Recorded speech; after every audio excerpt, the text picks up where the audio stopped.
Yes. Deja vu par deux.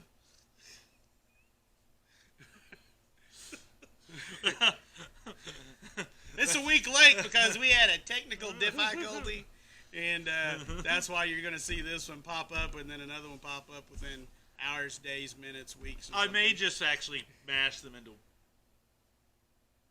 Don't mash them into one? No, Okay. don't mash them. Okay. Don't mash them. Separate uploads. Separate uploads. Separate uploads, yeah. I can do that. Yeah, we don't want no double episode that only adds up to one or something. Or adds up to 1.5 or whatever. This is a short one. We are padding it right now. Yeah, we really are. We can't go home until we do this one and one more. So. Woo! Taskmasters. All Yeah. right. So anyway, as we said once before, but you don't know it. Wait, we told them. Never mind. Damn. So we're going again. We just got done with the chatter. Pay no minds to these clothes. They are the same. We did not bring costume changes. I guess I should. Anyway, every week we endeavor to bring you boiled down into minuscule parts, the most important minuscule parts from Mark Rosewater's Blogatog on Tumblr, Yes. his Tumblr account, and we relay those tidbits of information to you. Minuscule particles of Nuggets of wisdom that he shares. Well, in the course of human events in the world, they are minuscule. In our world, they're huge. right. Can I give them scope? Their breath's a little sour. So, we're going to get started because nobody's watching at this point. I've drove you all off. Hello, Mark. Yesterday was my birthday. A little late to post, but I'll try. I think he's successful. I'm reading it. Yeah. Could I get some trivia on one of my favorite characters, Mishra? Mishra was a cool character. So, he says Richard Garfield included proper names in Alpha to give the spells more flavor. Mm-hmm. The Antiquities Design Team, Scaff Elias, Jim Lynn, Dave Petty, Chris Page, and Joel Mick came up with the idea of crafting a story using some of the names as main characters. And that's where it came from. Hence we got Urza and Mishra and the Brothers' War and Yeah, the beginning of magic lore. yeah, Mhm. that's exactly what it was. All right, so why are white, blue, black, and red iconic creatures guaranteed flying, but hydras aren't guaranteed trample? It seems a little unfair, especially because hydras have the least variation in mechanical abilities. This guy is spot on with the question, I have to say, I think. So, he says flying works differently than most other keywords, as we always make sure that creatures that appear to fly, fly. They didn't do that in the early days, so No. it's important that they do. As players assume such, right? Trample is not assumed in the same way. Just because it's a big creature doesn't always mean it tramples. No. I see Sadly. the issue as reversed. The fact that certain iconics have to fly limits our ability to make each feel different. I'll also note that not all demons have to fly. That's true. They usually do, but they don't have to.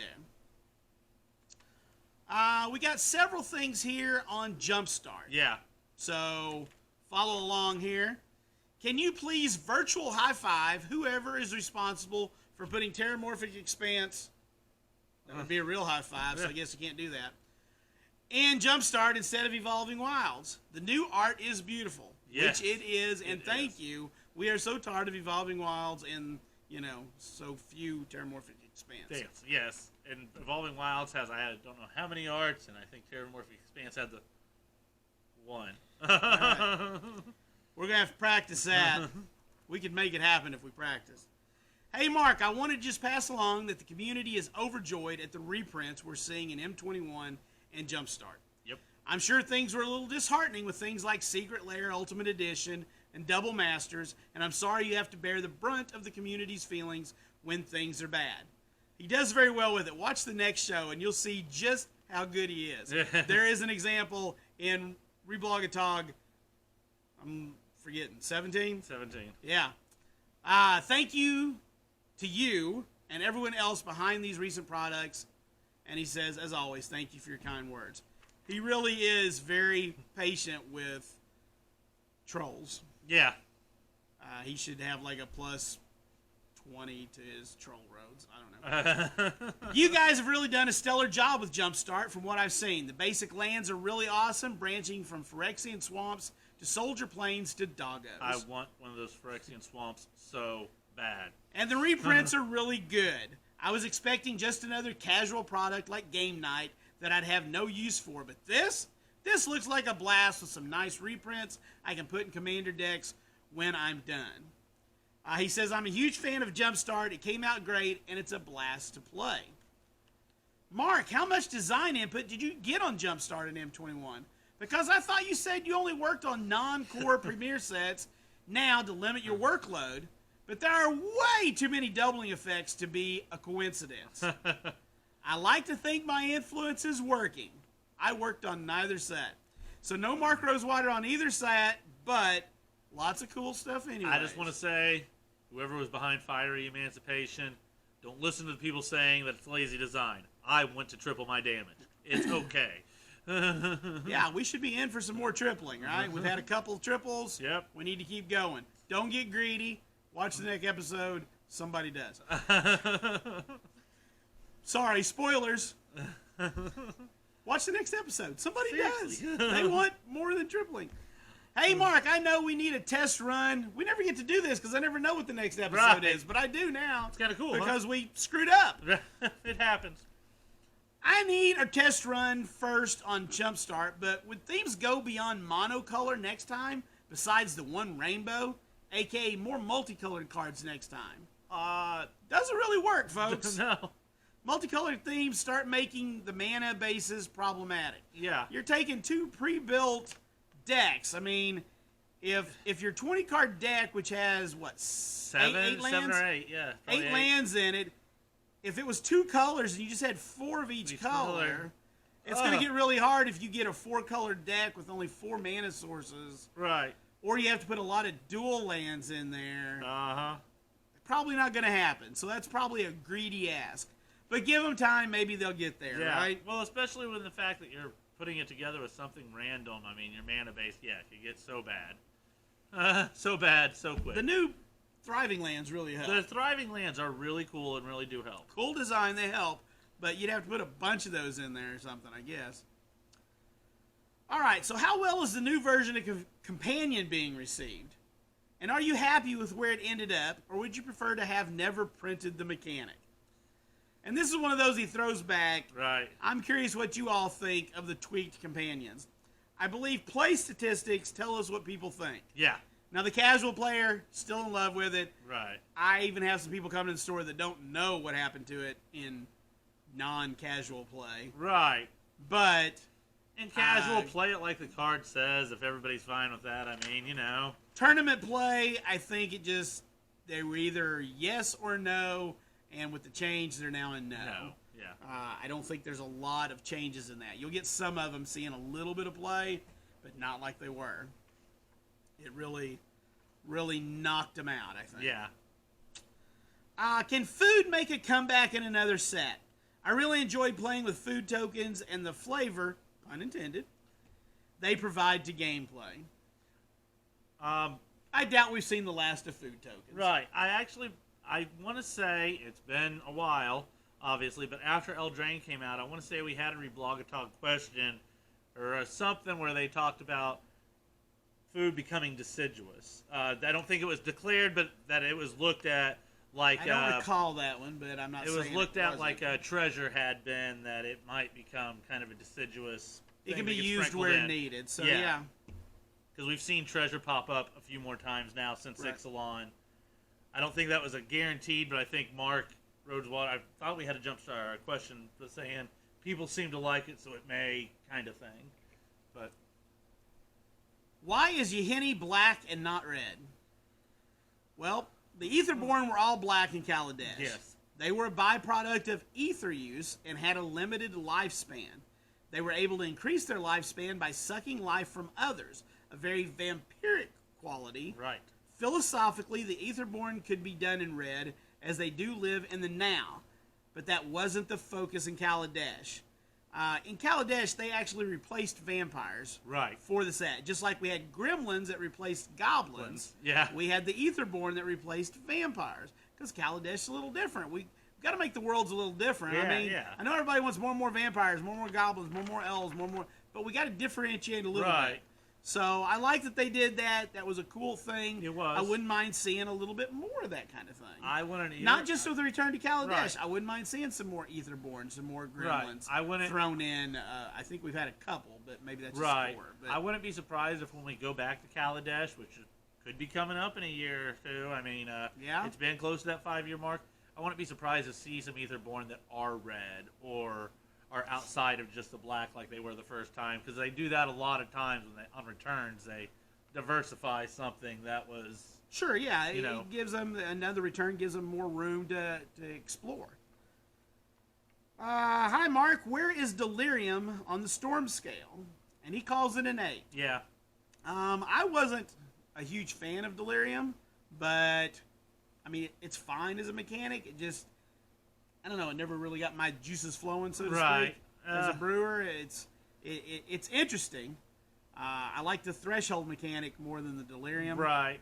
But personally, it's another graveyard mechanic, and there is a large portion of Magic players that love playing in the graveyard one way or another. trying to get 4 types in there, that's yeah. tricky. 4 times. It can be tricky. Land, creature, instant, sorcery. Yeah, but you know, Getting the land might be hard, so maybe you need an artifact to sack. You know, it gets yeah, hard. it can get hard. Yeah. You've been really quiet here these past few days. Now, keep in mind this is coming to you a little late, Yeah. so watch the next episode. Not as quiet. How's everything going over there? He says, I've been busy with a project. Let me tell you what it is. San Diego Comic-Con unfortunately got canceled this year Yep. due to the pandemic, just like Gen Con, which makes me sad. That's sad. Gen Con, Origin, everything. Everything. Yeah, all the cons. All the cons are canceled. In its place, they're doing an online convention, and I agreed to do my Magic panel online. I've been busy planning, filming, and editing it. It had to be turned in this week. The panel will be online in late July as part of Comic-Con at home. Things are fine, by the way. Good. So, you know, he got busy on a project. This guy, this man works harder than most of the people I know. Because he does a comic every morning. He answers questions on Blogatog. He works his job. He does a drive to work every day. Uh-huh. Well, he does 2 a week. But 2 a week. He does one, let's see, normally when we don't have the COVID thing going on. Right. He does a drive to work, and then he proofs it the next day as he drives to work. Right. Or he proofs it as he goes home, and if he has to reshoot it, he re-records it the next day. Yeah. And then he does a second one the same way. And then Fridays he used to work from home, but he's working from home every day now. So that's part of it. Right. So that's why he does 2 a week, and that keeps him, and he's well ahead because Right. he gets ahead because he doesn't always have to re-record. Yeah. But he ran out, and now he's doing the interviews, which some of those have been really cool. I've They watched have a been. few. It's been very interesting. But yeah, I know he was always, when he was doing Drive to Work, he was always way ahead because the newest one would come out to my podcast, but he'd be talking and I'd realize that it's probably 3 weeks old that he just released it because he's got a backlog that he tries to.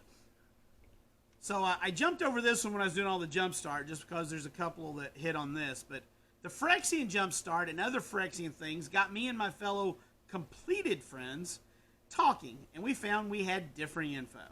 Can you be a tiebreaker on whether a planeswalker can be affected by the glistening oil? So from what he understands of the story, they cannot. Karn, as an example, didn't get infected until he lost his spark. Yeah.